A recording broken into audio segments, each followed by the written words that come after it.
Welcome to Sorry I'm a Bitch. I'm your host, Kaylee. And I'm Hannah.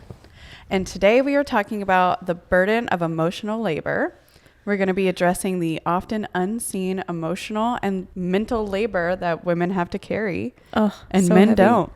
Yeah. What do you think about when we were talking about this subject? I think the main thing that comes to mind for me is how prevalent it is, and you can't unsee the burden of emotional labor once you're aware of it. Oh, yeah. I think you're only fully aware of it when your partner or a friend, usually a dude, actually supports you. When did I realize? Yeah, when was the first time that you heard about emotional labor and the mental load? Honestly, probably pretty recently. Like within the last few years, through social media, through like the zeitgeist of humanity and women talking about the weight that we've all bared for generations. Mm-hmm. Since the beginning of time. Yeah, truly. What about you? When I became a mom, because I feel like Zach and I's relationship, my marriage has always been like pretty 50-50 or 100 or 100, whatever you want to call it, where we both worked, we both had jobs, we had hobbies outside of each other, we both are pretty tidy people. Like I never had to really think about it until I became a mom. I would be reading books and knowing everything before my daughter got there, and my husband wanted to learn as he went. And I'm like, but you do understand that means that I have to carry the load of like you figuring it out, basically telling you like I have to teach you instead of you just like learning before she gets here. There are things that we're going to learn as we go, but I also think that there are important things that we should know before she's here. Oh, exactly. Like it could come down to as simple as, and this isn't in reference to Zach because maybe he knew how to do this, but like changing a diaper. That is so important. A lot of my male friends who have never cared for a child have never changed a diaper. I mean, I had never changed a diaper before my daughter. That is, are you serious? Yeah. Like Whoa, I have friends who have kids and they'd be like, can you change? And I'm like, that's fucking gross. Because technically Lydia's poop is basically your poop. Yeah. Zach and you, if you guys had a poop together. No, I will say though, because my mom would be like, oh, once the child comes in, like you don't even notice the smell and whatever. I had her in 2021, so we had a ton of like K95 masks, and I would wear 2 of them to change her diaper, and Zach would just change it like no problem. Like he didn't give a shit at all. You are very sensitive to smells. Very I sensitive. will say that. Yeah. You can pick up on things that. Oh yeah, if you ever need someone to like detect a gas leak, I'm your girl.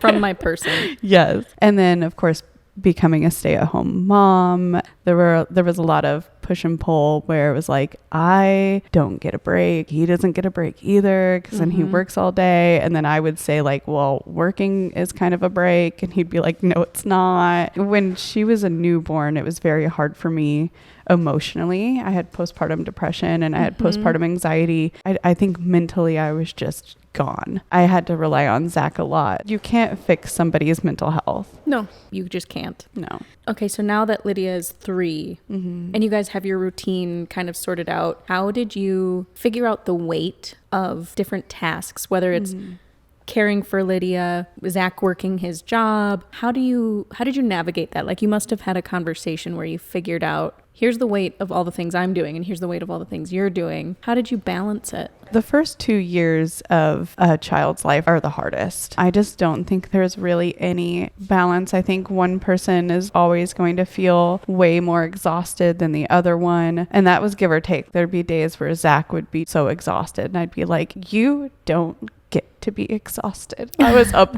all night. And he was like, so was I. There definitely wasn't any strife in my marriage during that time because we do help each other so much, but I definitely took on way more of the mental and emotional load. And physical. And physical. It takes way longer than you think for your body to heal. That's one of the reasons why I don't want to have kids. Yeah. Your body's fucked afterwards. Oh yeah. I was losing hair for months. Yeah. What's interesting to me is you and Zach, your relationship, we're in Joshua Tree right now. We're sharing a cute little house. You guys are so balanced and Lydia's not here, so you guys are free to just be grown-ups. And the ways that you guys interact with one another and help one another, it feels like he is so aware. Before you even have to think of asking him to do something, he's already doing it.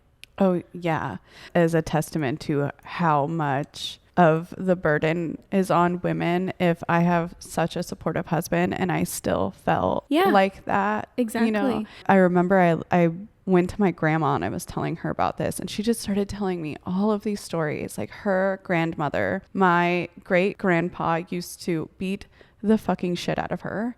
And she had 6 or 7 kids. Their son, he was in an accident where he was riding his bike. Something fell off a truck. Something happened and it sliced his leg. He went home and my great-grandmother couldn't drive. My great-grandfather would not take him to the hospital and he died. Found his death certificate. I can't even imagine what that must have felt like. Yeah, he was a drunk. They lived out on a farm in the middle of nowhere. There was no way for her to get help for her son. And he ended up dying because of her drunk, abusive husband. There are just so many things that our ancestors had to deal with that we just don't. Not that everything is perfect for our generation, but it is definitely... It's way better. Yeah.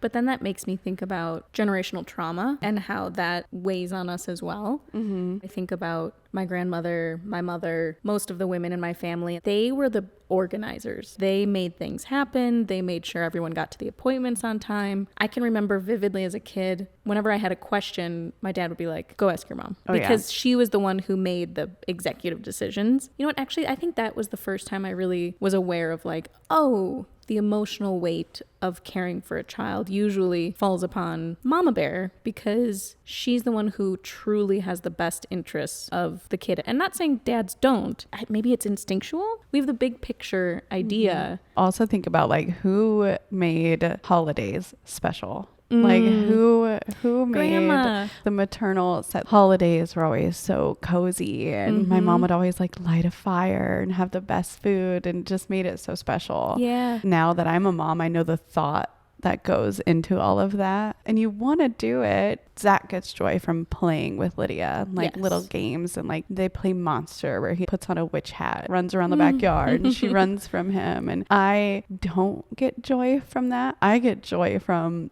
watching that from the back window while I make cookies or cook dinner. And that's something that I'm so grateful with my parental dynamic as well was Dad did a lot of the play, taught me how to ride a bike, taught me how to throw a baseball, taught me how to play music, like taught me all of these things, whereas my mom made sure I survived. It was a great dynamic. Like my childhood was blissful because of it. The way that you and Zach are raising Lydia reminds me so much of my parents. Oh, and you're an only child. I am an only child too. Yeah. Only children get a bad rap. They do. We really do. Parents of only children. It's so selfish to not give them a sibling. I'm like, it's more selfish to bring another child into the home when I don't want to do that again. No. Like I love Lydia, and now that she's 3, it's so much fun and so easy. But the first 2 years of her life were very, very hard on me. Yeah.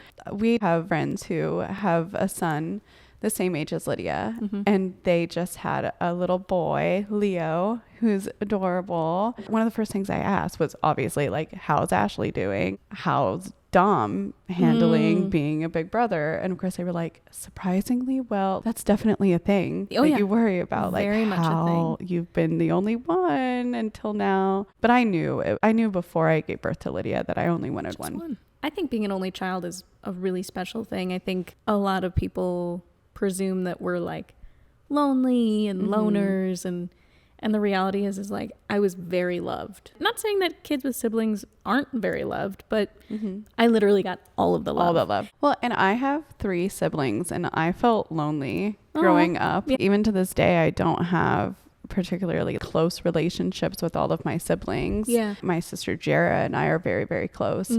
But other than that, and she lives in Las Vegas, so we're not even near each other. So you can have a lot of siblings and still feel lonely.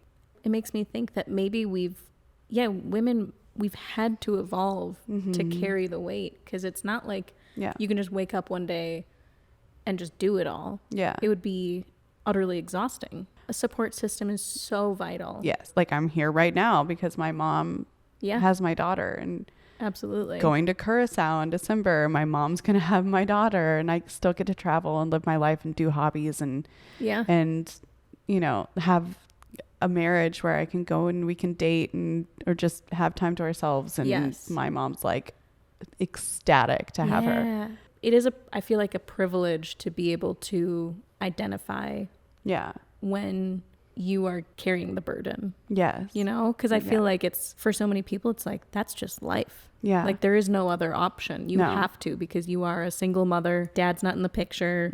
You have to work the multiple jobs to keep your family fed and housed. Literally my mom's life. Yeah. My mom's really essentially the only help that we have. And I don't feel stressed out because she's the only help I need, really. I mean, she is just amazing. She's my mom. Yeah. Motherhood it's a lot. But I do think that we live in a time where if you're in a relationship with somebody who doesn't recognize the emotional labor and the mental load and all of the things that women have to deal with, like fucking move on. Run. Yeah, because do not have a family with that man, first of all, because you are going to go fucking crazy. It's becoming common sense that if you're in a relationship with someone, a romantic relationship, you come to them with a problem and you say, hey, this thing you did or said, it didn't make me feel good. Their response to that is so important.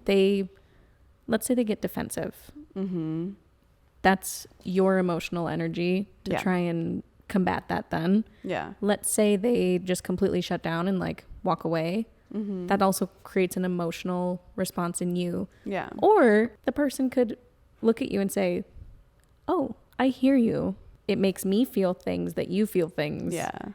But I hear you and I'm here for you. Yeah. And I'll meet you in the middle or change this behavior is so important in alleviating the emotional weight. And for them too, by creating a safe space where both parties can communicate, everything's light and balanced. And that's so important. Yeah. And it takes a long time to find that. I'm 34, been in multiple long-term relationships, and this is the first time that I don't feel the emotional weight in a relationship. Well, I think that's our biggest takeaway from this is find somebody who helps you carry the load.